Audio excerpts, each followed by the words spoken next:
Welcome to the Navic Gaming Podcast, where it is our mission to explore the business and future of video games.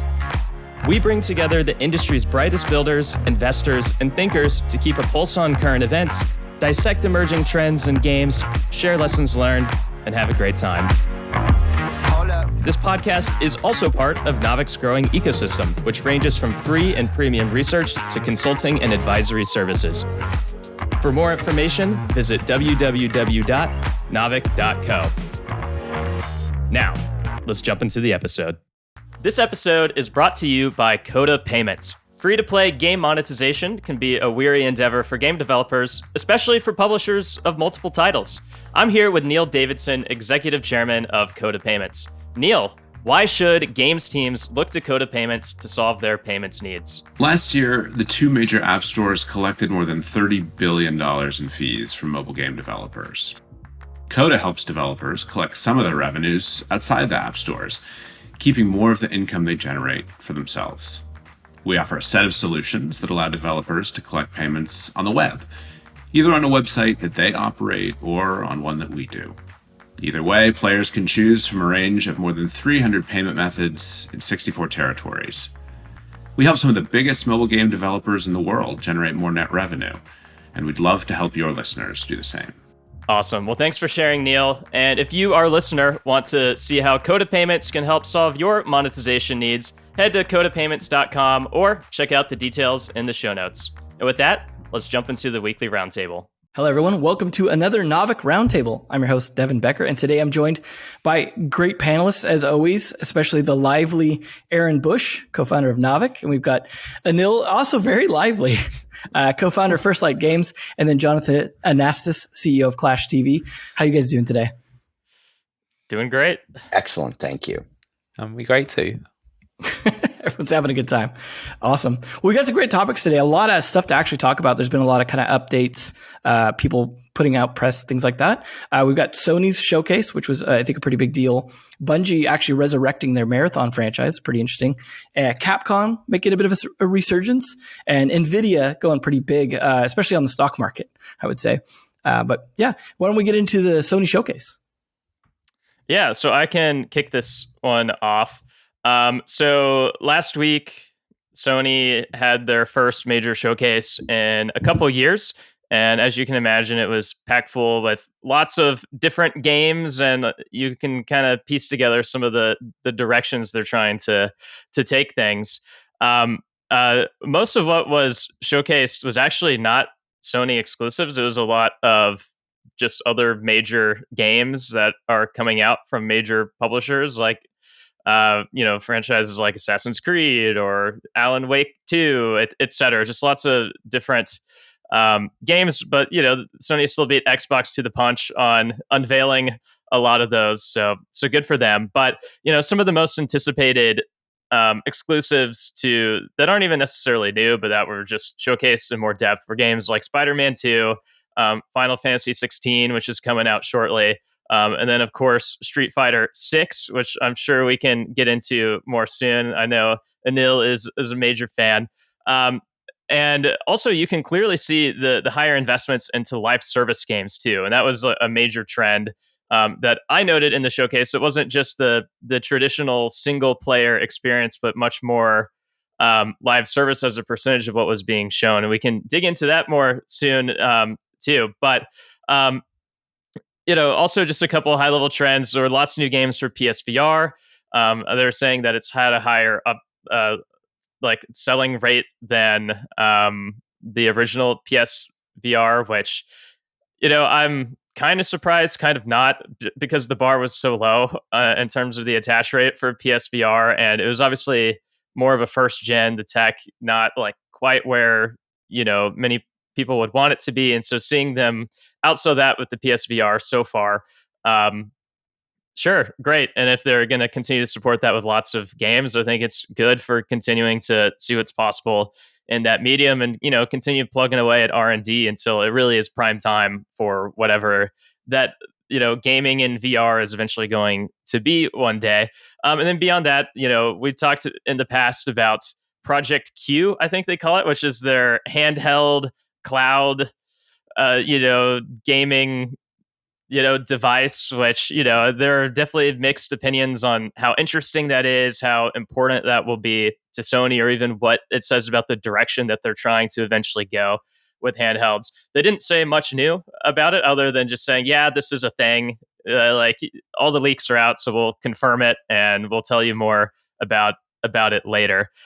So, in total, gamer response to the event was mixed. They showed a ton of games, but I guess maybe not enough of the AAA, like, new IP or major IP single player games that people were looking for. Part of me wonders if even Sony's holding back a bit just because they could always show more later, and they're in, the whole Xbox Activision thing is in the middle of its kind of awkward limbo stages of approval. Maybe Sony doesn't want to show their full strength. I don't know. That's just speculation. But either way, it's good to see them having a showcase here, and at least there's a lot of games that I am interested in playing, and I'm sure anyone with a PlayStation can find plenty that they are interested in out of what was shown. So I'll pause there. And I guess first, just throw out anything here that anyone is excited about, but then can probably hand it over to Jonathan to talk about some of the live service stuff, and especially what Bungie is up to. Sure. So, personal excitement, one of the top points for me was Bungie revealed Marathon, right? A redo of their first IP. I dug the trailer. I thought the opening had kind of like a Tron-y for 2023 feel, but very modern. I thought it was a great piece of art. A little bit of the pushback has been, does the world need another first-person shooter? And I say, if it's a great one, indeed they do. I had the pleasure of working with Bungie at Activision when we launched Destiny. And if that IP had sat anywhere except for in a building next to Call of Duty, it would have gotten even more credit. Destiny 1 was the number one IP of that year, new IP. So I'm super looking forward. And I also bring the bias of Halo. I probably played more hours of Halo than any game ever. So I'm very, very, very much looking forward. 2025 is a long way off. And I think the only potential watch-outs are Bungie has a bit of a history of not shipping on time and delays. So does 2025 get later? And secondarily, does not always have the best relationship with their publishing partner. And you saw that history through Microsoft, through Activision, and they got a very new relationship with Sony where they've got to work all that out. But overall, I'm extremely excited about it. And my guess is it's going to be a great game. I got to ask why bring back Marathon instead of branching off Destiny or even creating a new IP? Like, what's the value to them? It could be mostly because a lot of people, I mean, I recognize Marathon, you recognize Marathon, but we're kind of in the minority, I think, when it comes to people recognizing that game and like the actual value of that as an IP. Why bring that one back? It's interesting. I didn't have the same sort of thought about like, wow, they're recycling IP. I actually don't think for today's gaming market, I think it'll feel more like a new launch than a redo. It's got a very fresh take. Technology has gone a long way since the 90s. So even somebody who's been in gaming a long time, my lens was really like new IP as opposed to like rehash IP. But again, we only saw a very little bit of the game, but I'm excited by what I saw. I'm curious, do you guys think that Sony's push into live ops as a whole is going to be as successful as they want it to be? Obviously, the company's bread and butter, so to speak, has been these single player games and really scaling that up over time. But they're leaning into live ops for a reason. But just because, more at the parent company level, they don't have a lot of reps. And I guess haven't seen a ton of great success in the past. And now they're going hard and scaling up resources very quickly, to not just with Bungie and Marathon, but elsewhere too. I'm curious where you all think this will ultimately go. Is it going to be as successful as they want it to, or there's going to be some bumps in the road as they figure it out and maybe reset along the way? I think it will be successful. It will no doubt have a few bumps in the road. That's always the way. But I think you cannot underestimate how much Fortnite made for them on PlayStation. Like at one point, that was making more than any box product by a long way. It was kind of like a hidden secret that that's where the real money was coming from Fortnite, was PlayStation 4. So they would have seen those numbers. I mean, they invested into Epic themselves off the back of that, and they would have said, "We want a piece of that action, and we want it yesterday." And hence why they're skilling up and going so quickly. Yeah, I think it's interesting that if you look, it wasn't just Marathon. There was another one that Jade Raymond Studio also announced something called Fair Game that was also kind of live service. So they got for a few of them, but neither of these games are what you would call, super pedigree known by every man in the street. So that sounds like the smart way of doing it. Make the mistakes if they happen on these games first and do it later. I think coming back to the Marathon thing, I think that's super interesting. I kind of love it when devs go back to something. I mean, if you think about it, that's the first game they ever made. So I imagine that, instead of getting jobs that mum and dad wanted them to get them done, then they went into the games industry. They must have done something that they really, really loved the idea of, and they thought it was the coolest thing ever. So now they're like, hey, now that we've got like 30 plus years experience and we know what we're doing, why don't we actually make the game that we really wanted to make? I mean, that's how I hope it's going to be. And I have to say, I wasn't aware that it was coming out so late. I actually thought this was, I wouldn't say throwaway IP, but I kind of thought it had the feeling of a kind of side project, right? Like they'd actually have the main team doing Destiny, and this one might be that passion project done by those few crazy guys in the room just because they really believed in it. But if they're taking that long, wow, it seems like they're really going to give it the love letter. So I think that's great. I'm kind of derailing your topic, but yeah, I think it is going to go somewhere. I think they recognize, like I say, through Fortnite, and they will work to execute on it. Will probably take a little bit of a while, but in some ways, maybe not. I mean, it's pretty easy to sort of see what works and what doesn't. Start with a great game and build from there. Cool. Well, on the topic of older game companies managing to keep franchises alive, Capcom has been doing a fantastic job of that. Yeah, so let me take this one. So I think this is a really nice story, especially given how in the current games industry we see a lot of behavior, let's say from the Overwatch 2 topic that was recently discussed on this podcast of many, and how that kind of leave a salty taste in a lot of gamers and fans' mouths. I think Capcom is kind of a story that I think doesn't really get talked about enough given what they've done. So Capcom's been around for a very long time, but they've had a really big resurgence, I would say, in the last sort of 5 to 10 years, and none so more. So I'm bringing this topic because of the aforementioned Street Fighter 6. If you didn't know, I worked on the Street Fighter game myself. I used to actually skip school to go and play Street Fighter in the arcades. I was that kind of delinquent. So for me, it holds a very special place. But I think what's really interesting is it's currently sitting on a Metacritic of 92, which is almost unheard of for a fighting game, unless you include sort of Smash Brothers. And spoiler, I don't include that as a fighting game. There, I said it. It's a great game, but not a fighting game. So like to have a legit fighting game have a score that high is pretty incredible. But I think what's really incredible as well is that the last game they made, Street Fighter 5, that actually had a real disaster of a launch. In fact, I can't really think of a game that had a worse launch than that. It was a game that had no content, was essentially an online only game, and the online didn't work. And as a result, it got a pretty low Metacritic, and it was a miracle really that it didn't kill off the franchise there and then. So I kind of feel that this is somewhat of an apology game, but I think it's not just about that franchise. So also this year they released Resident Evil 4 Remake. That's one of the top 3 ranked games right now on Metacritic, along with the Zelda game and Street Fighter. So that's 2 that they've stamped it out the park with. And again, that was a kind of love letter game. The original Resident Evil 4 is one of the best sellers. But they've not just done it on that too. The last Devil May Cry game they released a few years ago, that sold over 6 million copies, the most successful one in their franchise. Monster Hunter World is a game that we talk about a lot on this podcast, 20 million sales worldwide, taking them to a new territory, getting them into that sort of Skyrim sort of level of success. So it almost seems like every IP that they've done recently has been a huge success. The only one I can really think of that was kind of indifferent was the Resident Evil 3 remake, which is not a game that was considered that great originally. So, I don't think people were so bothered about that. But I think to have such consistent execution is really impressive. I think it's really impressive what they've done with the fans. And I think one of the things we also sort of talk about is, all the acquisitions are kind of done, right? There isn't that really many good people that are left to get. And this is the one that I've always kind of been surprised at. Well, I could think of a very good one that's still around there that has huge IP that's perhaps undervalued. Perhaps it's because they're a very conservative Japanese company. They may not be appreciative of such offers. But, when I see some of the kind of deals that are being done, it's good. I have to say personally as well, I have been playing Street Fighter 6 the open beta. I think it's amazing. I think that's going to really kind of bring fighting games back. But I think more than anything, it's just a nice story as well to see that, like I I think if people invest that extra time and quality into games and really do it from the heart, that seems to be the way to win. And I think it should be, I think a lot of other companies that we often talk about, like Ubisoft being one that maybe has lost their way recently, that maybe they could take a few notes out of this playbook. Activision Blizzard themselves too. And that could be a way to, maybe get back your fans and remember what it's all about.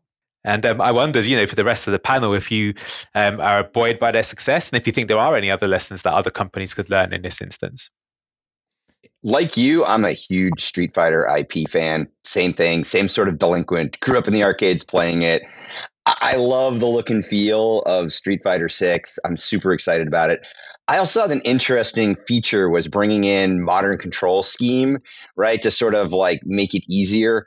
The cynical gaming business person in me starts thinking like, I get it, right? Like in this world of like ARPU and lifetime value and how people view games, you don't want people to churn out, because if they churn out, like how many hundreds of millions of dollars in like follow-on revenue is there? So I have a cynical business person's view to why you would do that, right? But as opposed to the traditional gaming view of like sweat equity and like you need wolves and sheep.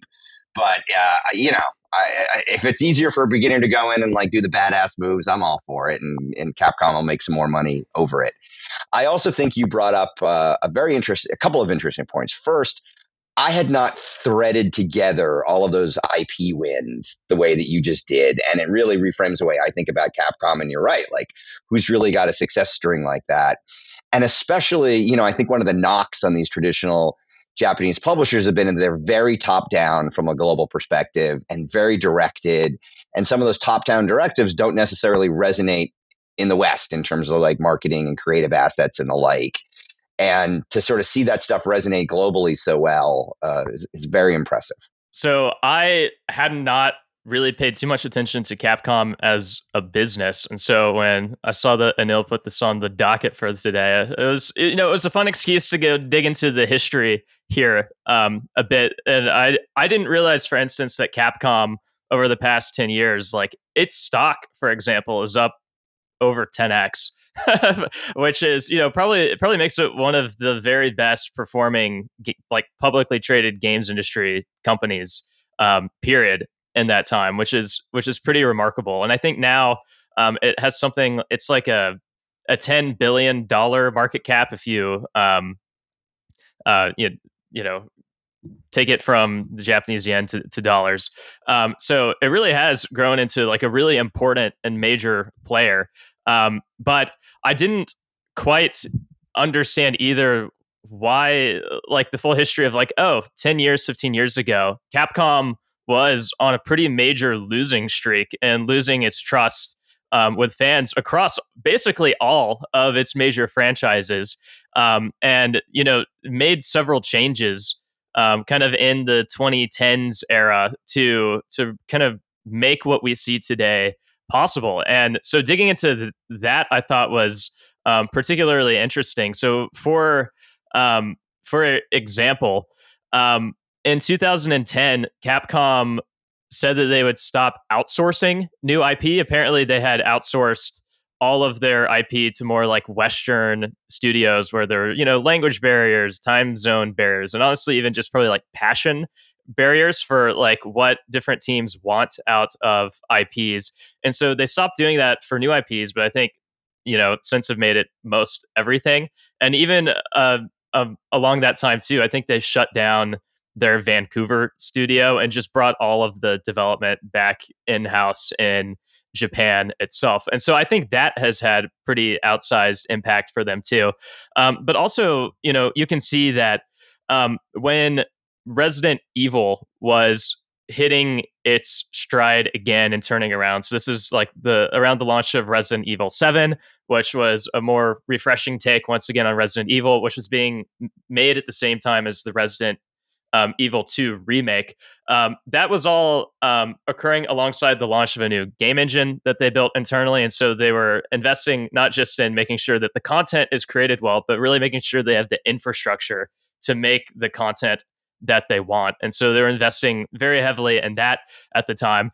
And then, similar, a few years later with Monster Hunter, as when I think they really cracked the code on like going global again, which was mentioned briefly, but I didn't realize that 10 years, 15 years ago, like Monster Hunter, I mean, I didn't know it was mainly popular in Japan, but it was also mainly popular in Japan on handheld, like on DS, and I guess to maybe even a lighter extent, just more like the PlayStation Portable. Yeah, PSP, Monster Hunter PSPs. cafes they used to have, to go and play. It's crazy. Yeah, and so basically Capcom took a major bet on saying, hey, we're for Monster Hunter World, we're gonna make this console. It's not going to be handheld at all. And so we're basically saying, hey, it's not going to do nearly as well in Japan, which is where we make most of our money, in an attempt to really unlock the rest of the world. And so they did it. They pulled it off. And that really kind of set their trajectory, set themselves up for a new, better trajectory going forward with that franchise, but also just a better playbook for other franchises as well. And so I think kind of between all of those like three main things there, we saw slowly the building the compounding up of regaining trust, whereas they had the positive feedback loop of losing trust, where they, if you just continue to disappoint, then people will start to assume the worst and not just be hyped up about your games anymore. But once you start getting in stride, fandom starts to build, it starts to compound. And so now when we see new Resident Evil games, you have more people who are now more excited than they were in the past. And so those investments in doing things differently really paid off. But anyways, I just thought that history of like all of the major changes that they've made in the past 10 years was really interesting. And I do think, Anil, you're right. There probably is some lesson that the companies struggling today can take, because if Capcom could be one of the best 10 performing games companies, or one of the best performing games companies over the past 10 years, coming out of a point of being heavily doubted and going through a lot of struggles, it should offer a glimpse of hope to the companies today that also are going through major struggles and are being doubted today, especially those that, the expectations are low. So if they can make some big changes, they can probably outperform and wow some people in the future. So anyways, my rant there is over, but I just thought that history of their pivots was pretty interesting. Not a rant. What a history lesson. That was absolutely amazing. And that's exactly right. That was the kind of the thing I wanted to get across, just how you can turn it around, I think, with long-term strategic planning and switching to the vision. I have to say, actually, I was one of those that left around that era you mentioned, because a lot of people at the company, the feeling was the magic had gone. So they rediscovered it. So there you go, I think, for any company. But yeah. Do you think Capcom will actually get acquired? Like, it's probably no, right? I don't think now. I think that I believe that they had those offers in the past. There were some times where they were almost out of business, actually. But I think it's just like, Japanese culture is kind of like you have nothing to really show if you get acquired. It's actually a shameful thing if that were to happen. So I think for that reason, no. But I mean, there could be, I know there are some strategic investments in there, like the Saudi fund that we've talked about a few times did put some money into it, I think as a 1% holding. And that would still be a smart thing, I think, for others to do. This past week, we also started getting some news out of Naughty Dog and some of the changes that they're making to a new Last of Us game. So, Jonathan, you want to talk us through what's going on here and what can we expect from Naughty Dog going forward with this Last of Us project? Sure. So one of the big surprises from Sony Showcase was the no-show of Last of Us multiplayer, right? Highly expected. Interestingly, it seems to be bigger than just delay and timing, right? There was a public comment about quality being questioned. There was an apology. That's above and beyond the usual sort of standard game dev and delay. There was also news that dev teams have been redeployed to other projects. This is all far more, reveal than one usually gets in a standard delay. So it's not officially canceled, but at the same time, Naughty Dog announces, they're working on a new single player project. So the prognosis is not particularly good from where I sit. Like, this is a high level of admission, and it seems to be telegraphing towards a cancellation. This is one of the challenges of living in this cross-platform, billion-dollar IP world, right? You have to get the timing just right, and what I would call cross-platform brand management is essential. And if you're thinking about how all these pieces interchange and work together and drive increasing IP engagement, this is not exactly what the franchise needed right now. So tough news all around. We'll see what comes from it, but I am not particularly optimistic, given what was been revealed. I was going to say, I love having you on, Jonathan, because you sit at a level where you know what that talk actually means. And it made me laugh how you said you felt that was cancellation. So you're sort of our translator for taking PR jargon. And you're like, I can just see you just one word on WhatsApp just saying cancelled. I'm not saying that is or isn't going to happen, but you're right to say that games getting into trouble isn't, this happens quite frequently. Games getting delayed. I mean, GTA 6 is always 1 year away from being unveiled, I feel, for the last 5 years. But when you hear a statement that is that candid and the redeployment of teams, in your experience, what does that really mean for the project? And you did mention cancellation, but for an IP as big as that, is that even an option? I think the multiplayer is certainly an option because it's new. And to me, if I'm trying to put my marketer hat on, the introduction of a new single player, Last of Us experience is kind of the make good, right? It allows them to telegraph cancellation and still gives hope for the franchise. But again, it's a very big pivoted mission and far more, as you said, than one usually comes out of these things. So I think they're soft pedaling cancellation. I mean, it is really hard. Devs are in a major shortage today. Once you redeploy devs to kind of backfill them and put them back is a very, very, very tough job. So in fact, almost the redeployment of teams was like the big tell to me.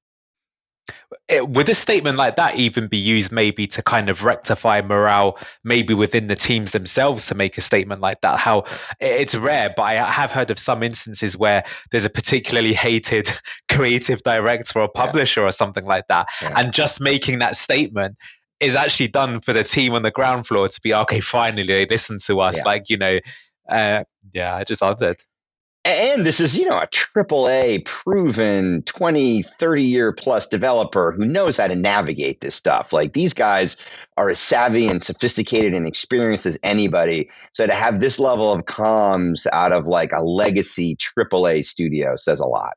I mean, at the end of the day, right? It's a single player franchise primarily. So, as you said, the real important thing is the single player game, whether that be another game or even if they were to do a DLC, I would think that would be just better value for their core audience than a multiplayer experience. I mean, I'm sure the multiplayer experience is probably even really hard to design.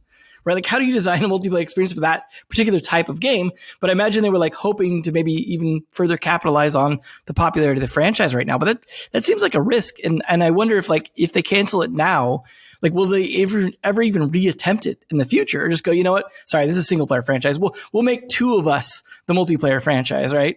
So just change things up a little bit to have a reason to like not even bother with it.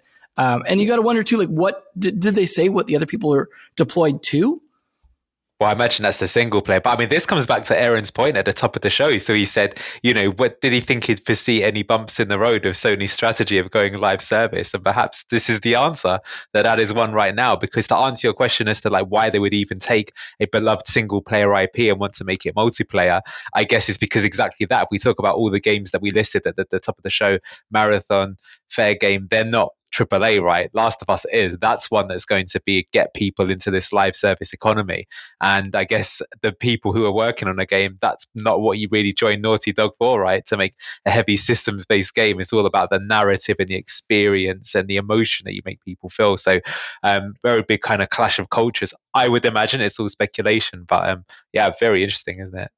And I'd like to make a point tying what the two of you said together, right? Which is you brought up, GTA. And Devin, you talked about how it's primarily, a first-person experience. Almost it echoes to like, GTA Online, right? Never really happened, but the franchise itself didn't take a big hit, right? It makes me think of the Resident Evil that went, tying back to the Capcom thing from earlier. The Resident Evil that went multiplayer when the PlayStation 2 got the modem and there was the Resident Evil Outbreak. I played a bit of that because, I got the modem. I'm like, I got to try this thing out.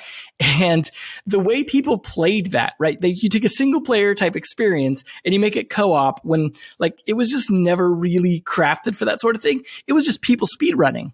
Just people coming in and speed running through the content. And it was like you were either helping them or you were hindering them. And it was like, I got to imagine you're in a similar sort of situation with Last of Us.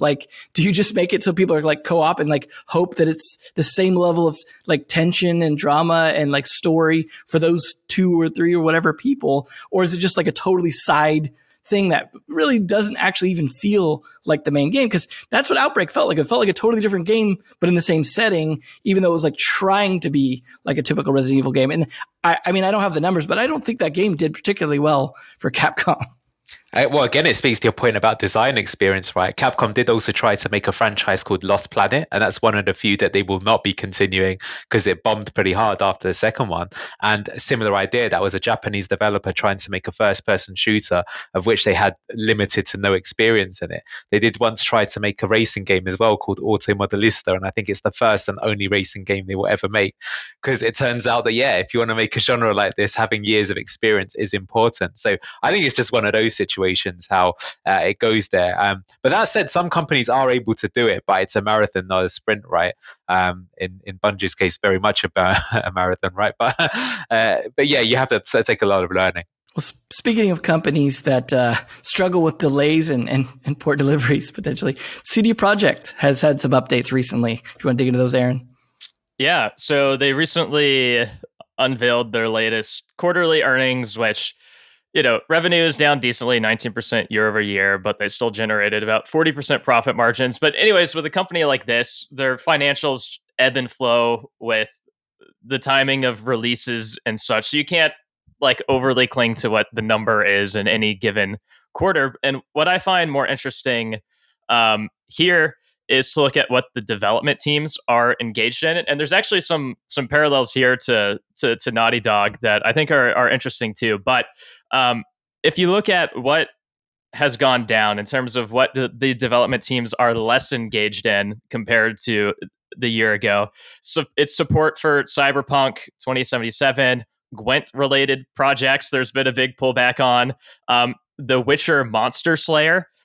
Is an AR game that is shutting down this month that had actually a pretty decent chunk of the company working on it for a brief period of time. And so that's where they're backing off. It looks like Cyberpunk, at least the core game, is on pretty steady footing now.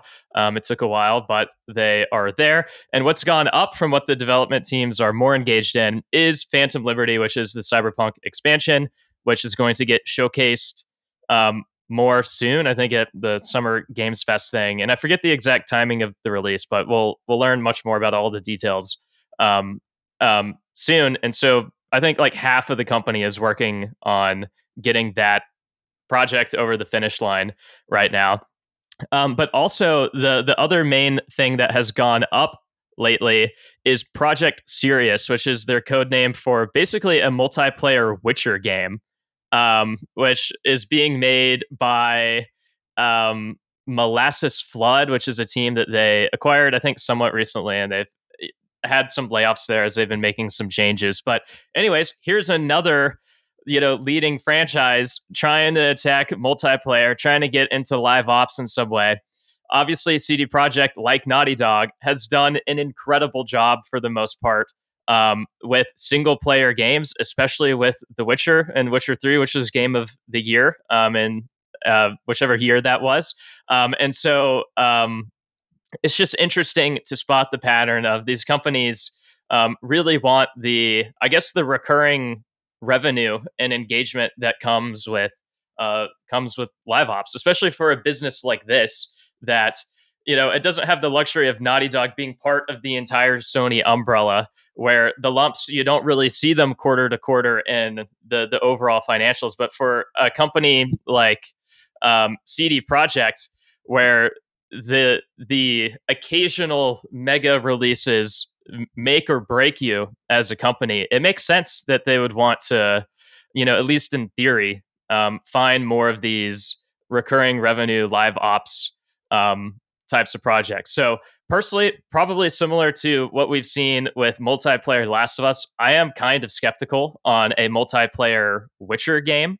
But I'm curious to see what that looks like. And then, of course, there is more development talent going towards just like the next gen single player Witcher game too, which is probably going to be quite successful and heavily anticipated. I imagine is what's going to be the ballast of the company's next few years going forward. So that's really in a nutshell, like the state of CD Projekt right now and what they're working on.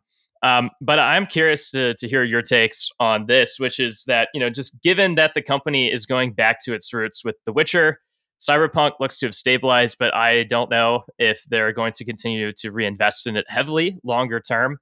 How optimistic are you on this company as a whole going forward and being able to become truly more than the Witcher company, being able to diversify? Or do you think that that is still where they're going to be for quite a long period of time?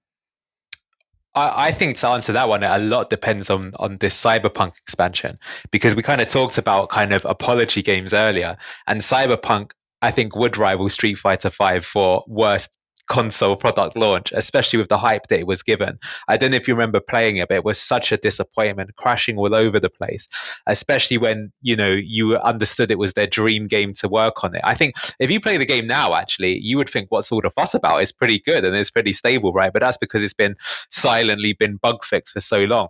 So I think this is a huge one for them. I think if that comes out and it actually is kind of what the original Cyberpunk should have been, I think people will be forgiving, because they are great at crafting these games and they can really kind of grab you and keep you inside for it. And then I think that they can become more than just a single IP studio. I think at the same time, the success of The Witcher on TV must really be helping them, right? It's going to be creating a new legion of fans. I think, trans media IP is a big theme we talk about on Narvik a lot. If you have something like that, it's huge. And even if they don't get all the royalties, I mean, the fact that their game is there out, based on the super successful show and book and IP is only going to help them. The multiplayer game is super interesting. I find it funny how whenever we do these, we do seem to have recurring themes, and this sort of taking a single player game and making a multiplayer, what's going to happen? Oof, it's a tough one. And unfortunately, I would say, their track record doesn't fill me with success, given that Cyberpunk, if you think about it, was kind of like taking an open world game in the style of GTA, right, with kind of complex systems and traffic and interactions, which you don't really get in The Witcher. And they didn't execute on it too well, right? I remember there being comparison videos of sort of Grand Theft Auto 3 from 15 years ago actually having more advanced stuff than they had in Cyberpunk at the time. I think they've now corrected that. So chances of them hitting it out of the park first time, oof, sounds a bit rough to me. But if they've bought a studio who's got the experience, maybe that is the way to get around it, right? Because I felt like they had over confidence in making Cyberpunk and rushed it out. So I think for this one, let's see, if they've taken their time and they've really perfected it, it could be great. I think if they were to have another similar launch like that, they will be in trouble. But I don't think they'll make the same mistake twice, personally.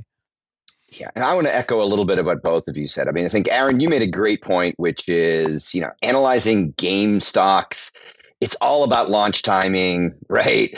Like, there's huge quarter-to-quarter variances, year-to-year variances based on release. And so you don't necessarily analyze them in the same way you analyze more traditional packaged goods companies. And secondly, can they become more than a single IP studio? I mean, I think the old thinking was the stool has to have more than one leg, right? If the stool didn't have more than one leg, it was tippy. But honestly, in this world of like IP that we talk about and cross, platform IP, I'm really beginning to think of this idea of a stool and really reframing it in the idea of a tree trunk. Like on my street, there's these 300, 400-year-old oak trees, right? With like these massive trunks. And I think we need to start rethinking about these single IP devs or single IP, publishers into like, if the trunk is thick enough, like you can sustain a lot of lightning, you can sustain a lot of storms, you can have failures on your new branches. But if you've got your $1 billion trunk, the tree stands. I like that analogy. And I think the Witcher trunk is pretty thick.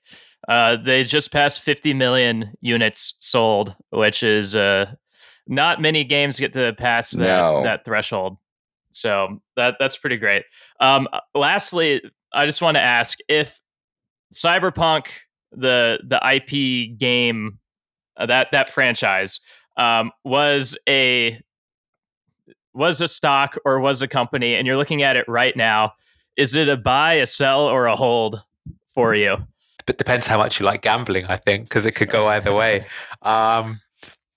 I would say hold. I will say this about Cyberpunk. Despite what I said about it, it's sold pretty well. It's just the reputation that it gave. It depends if that's going to translate into future sales. But I believe that a lot of the fans of it are still quite positive on it. It kind of did a No Man's Sky and that it resurrected it. So I would still be relatively bullish on it. I think it depends because, we talked about Capcom earlier in the show, and they had things where Resident Evil 7, even though it was a good game, didn't sell so well because Resident Evil 6 before it was pretty bad. But Resident Evil 6 itself actually sold pretty good because the previous title, Resident Evil 5, was good. So sometimes what happens is that it takes, it's not until the next one down the line that you see the impact of it. And that's what concerns me a little bit about it. But I think it'll do quite good. I'm still quite optimistic. I do know people that work at CD Projekt Red, and I think fundamentally they don't have that many titles that they work on, so they can afford to make them higher quality and make them good. And I think that their developers, certainly, not about the executives, but the developers really do care about the things that they make. So I guess to answer your question, I would be buying.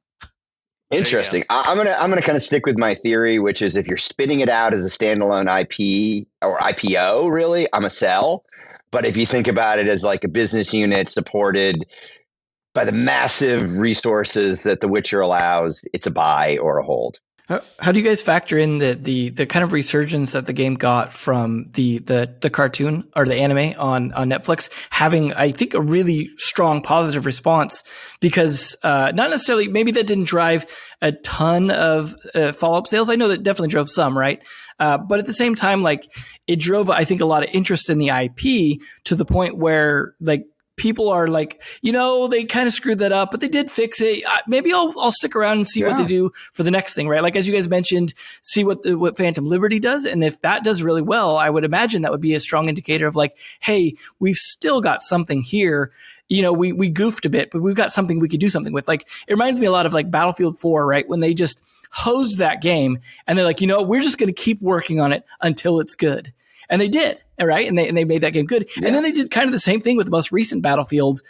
Is actually pretty good now. Like, it's actually pretty fun to play. It doesn't crash all the time now. Stuff like that. And that's a multiplayer game, so it's a little bit different. But those kinds of things where a company is like, this franchise is important enough for us to keep it going, to keep building on it. As you said, take that Witcher money and try and keep this alive. So that way, when we go to do stuff in the future, people are still excited about it. So you don't get that lumpiness Anil was mentioning of the 5 and 6 and 7 sort of thing. Like, I mean, that happens a lot with stuff, right? Where you go off of what you felt about the previous one into the next one. And you see it with even like bad sequels of movies, right? Where you go into the bad sequel gets the wrong feedback because it sells amazingly well ticket wise, but it was a terrible movie and no one wants to see the one after, but they greenlight the one after because that one made tons of money. Like, Star Wars. Yeah. Right. It's a problematic system, right? Where if you do that, and I wonder though, like with, we were talking about like live service games and stuff like that. They're doing DLC, right? And I think they did, decent, if I recall, with the DLC for Witcher. And now they're going to be doing this DLC for Cyberpunk. If they'd said, we fixed enough about Cyberpunk, we can keep building on this. Do you guys see that as a platform for saying, we don't need to do a sequel right now. Let's turn this into DLC. They took even the TV show, right? And they brought in the characters like outfit and stuff as a way to like continue to expand the world. And obviously it's a very deep world and franchise they can use that has transmedia, not just in the show, but obviously the source material of the actual tabletop RPG that people picked up, right? They released the new sets for it. I'm sure people started playing it. Like, do you guys think there's potential for them to just keep building on this version of the game even?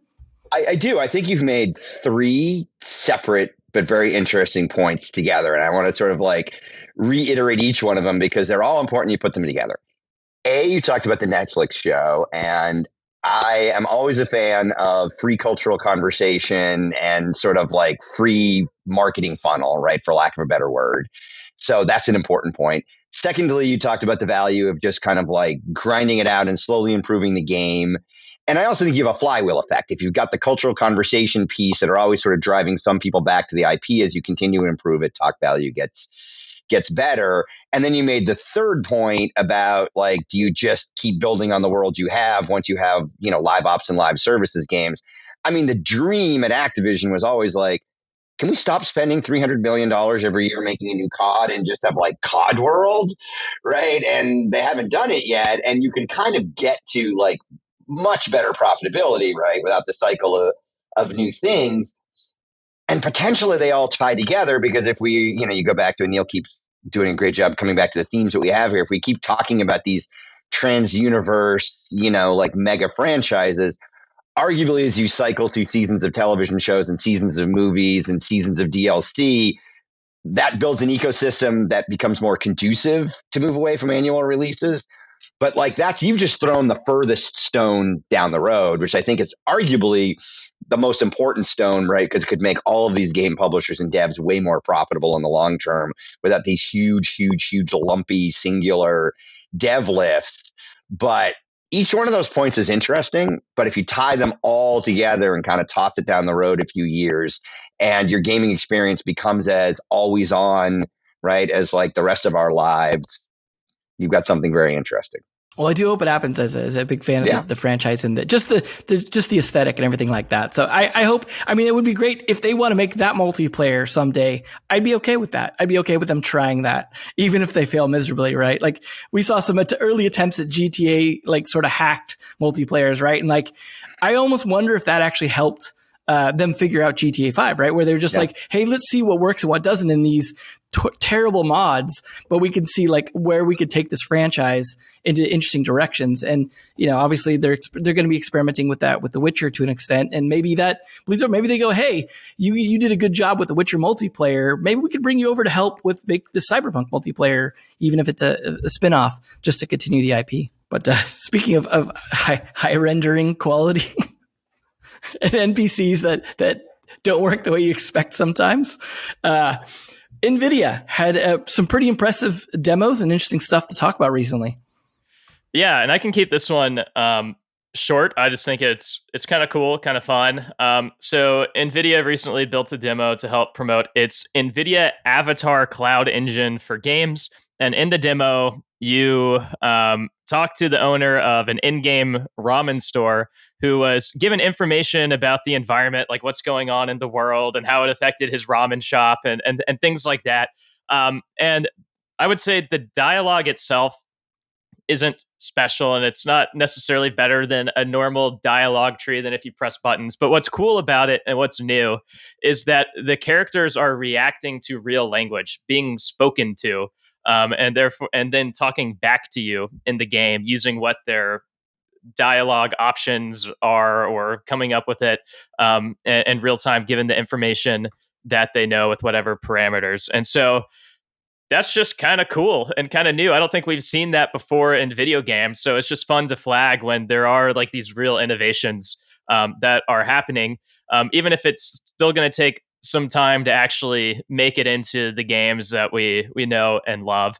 And of course, in the past and recent episodes, we've discussed how putting AI characters together and sort of these test simulations has also led to emergent behaviors and all sorts of wacky new activities that you can extrapolate and just like imagine like, wow, yeah, if you put, AI NPCs in Cyberpunk, like who knows what the heck is going to happen. And if you can talk to them in the same way that you can talk to like real people and like a GTA Online or something like that, it does create a more immersive experience with a higher creative surface area and more opportunities for engagement from the lens of a game developer. And so that's really exciting. But as I said, it's going to take a while for any of this to actually show up in these games. The tech is still being worked on. Nvidia, of course, isn't the only team working on this. I think there are a few attacking it from different angles, and of course, trying to make it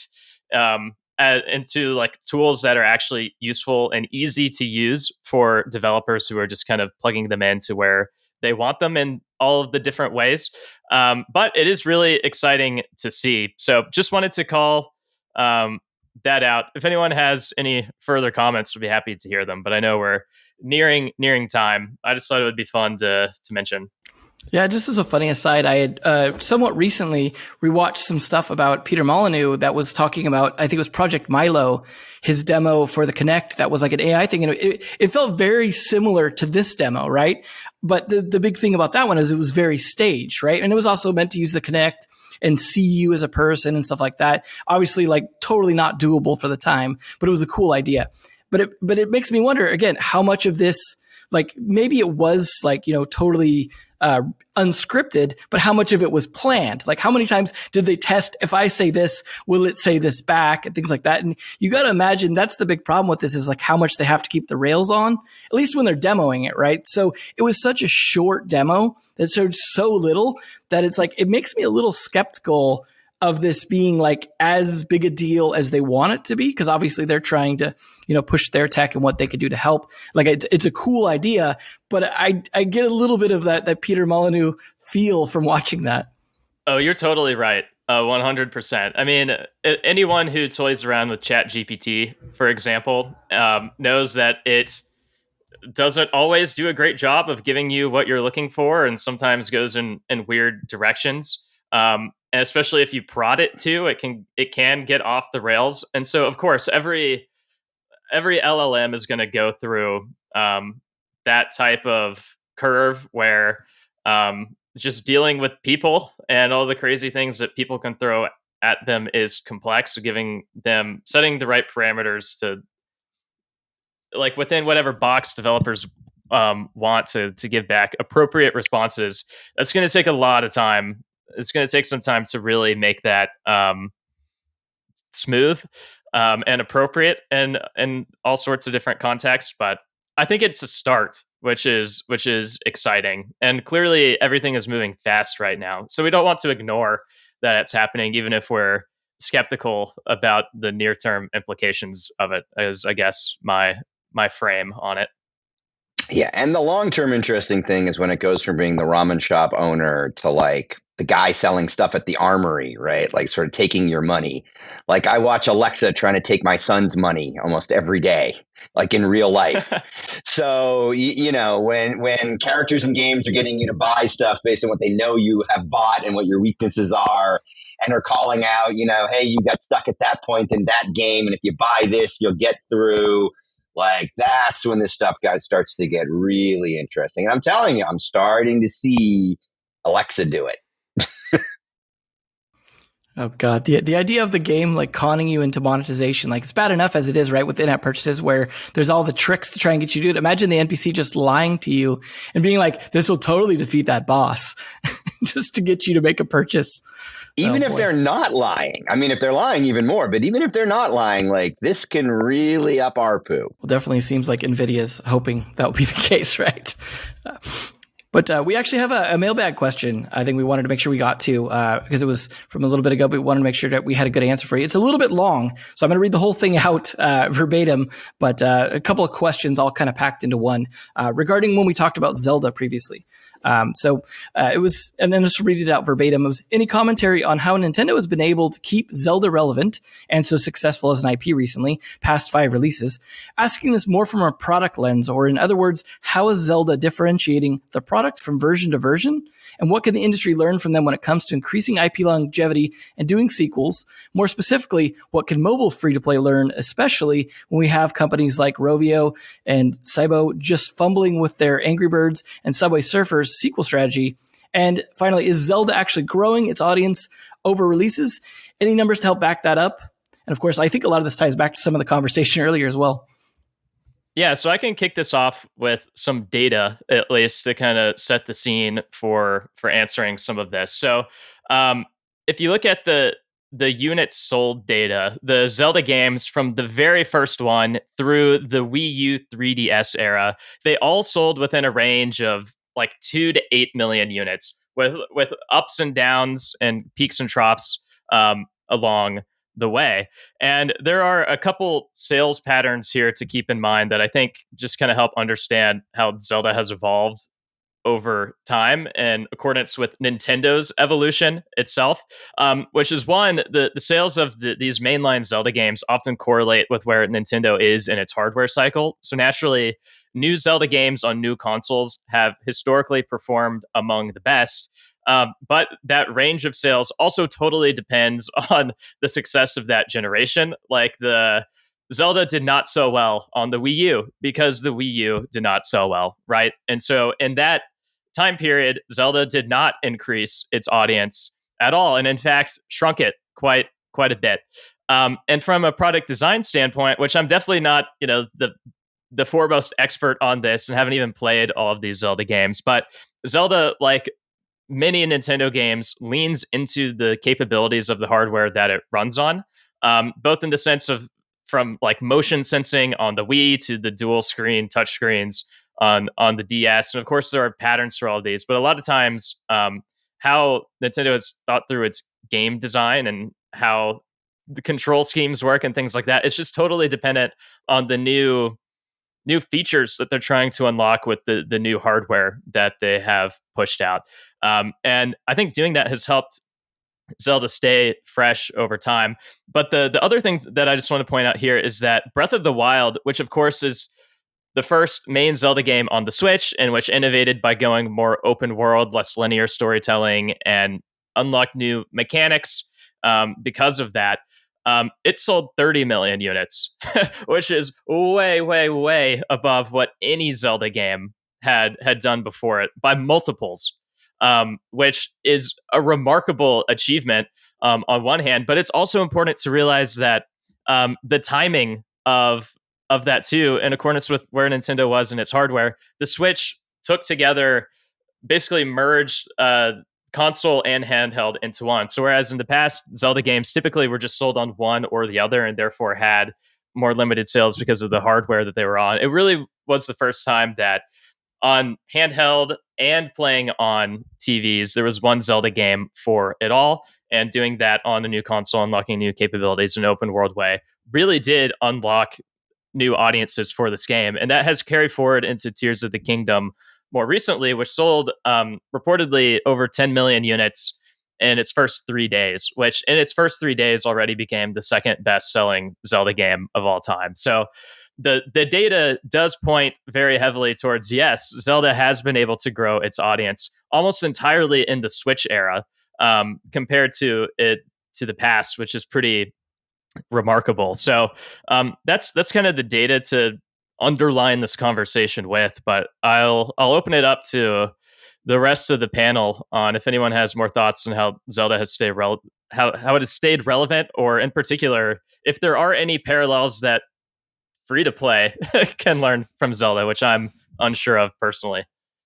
I think there is something to be said there, because I think maybe what the question is hinting at is that Zelda's reinvented its game format quite a few times, right? If you think about what it was on the NES to what it was on handhelds to what it is now, where it's basically a kind of open world single player MMO type experience. Like if you played Zelda, the most recent ones, I mean, there's a lot of Dark Souls elements in there, which is crazy for a Nintendo game to have like a repair system that's quite punishing like that. But they went that way, and the creative director even went as far as saying that is the new direction for the game, that it's going to be less kind of linear adventure, which it was in previous formats, and be more like that. So, he talks about Angry Birds and games like that, or Cybo games, and you got to get relevant, right? Sometimes you can't just keep making the same thing over and over and expect it to be a success.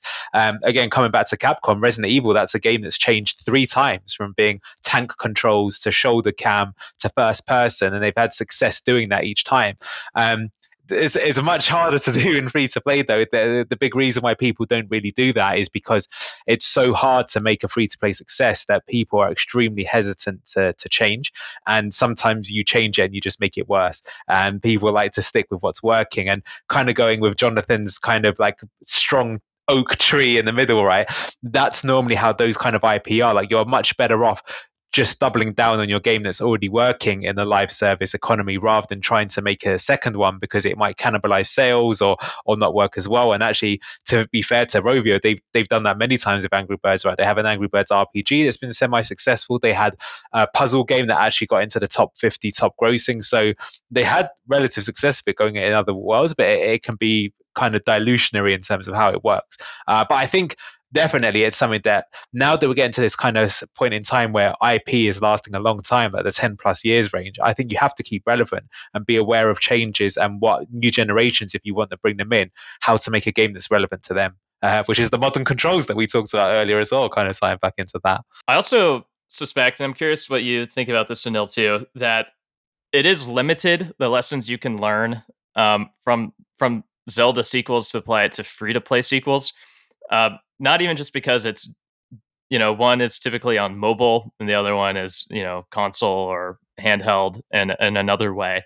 But it's more the business model. It's just that when you're a premium game versus a free-to-play game, the premium model is made possible because you have sequels. Whereas the free-to-play model, I guess it can, but it's largely more about amassing an audience and keeping them and engaging them in one spot for as long as possible, and basically putting all the new content that you have in that one spot. And so maybe there's something to learn about how to put the new content in that same spot, but it just seems like any way you think about sequels between a free-to-play model and a premium model is just radically different. So I'm not sure what the lessons are to learn there, but if there are any, would be interested to hear. There's one I can think of, which is in Clash of Clans. If you play that, if you get to a high enough town hall level, the game actually completely changes and they have a PvP component rather than the PvE. And though I can't say for certain because I don't work there, I suspect it's because Clash of Clans 2 is actually in Clash of Clans 1, and that they made that decision because they realized, why do you need to, it's like new Coke. You don't need to make a new Coke when the regular Coca-Cola is already pretty popular. And that could be the takeaway lesson there. It's difficult to say, but if it ain't broke, don't fix it, I guess is what it comes down to. Hopefully that answered your question. And just a reminder to everyone who wants to hit up the mailbag, it's podcast@naavik.co. We definitely welcome your feedback very much and look forward to more in-depth questions and comments and things like that. Definitely want to hear from you guys. Fun to do, fun to dig into. And of course, there's a good chance you get someone else answering your question than who you were directly asking it to, which makes it all that much more fun for different perspectives, right? But definitely make sure to hit that up. And I want to thank, of course, all the panelists. As always, fantastic conversation. And you guys are always very insightful. So great to hear lots of cool stuff. And you listeners, of course, for tuning in. And we will see you all next week. If you enjoyed today's episode, whether on YouTube or your favorite podcast app, make sure to like, subscribe, comment, or give a 5-star review. And if you want to reach out or provide feedback, shoot us a note at podcast@naavik.co or find us on Twitter and LinkedIn. Plus, if you want to learn more about what Naavik has to offer, make sure to check out our website, www.naavik.co. There, you can sign up for the #1 games industry newsletter, Naavik Digest, or contact us to learn about our wide-ranging consulting and advisory services. Again, that is www.naavik.co. Thanks for listening, and we'll catch you in the next episode.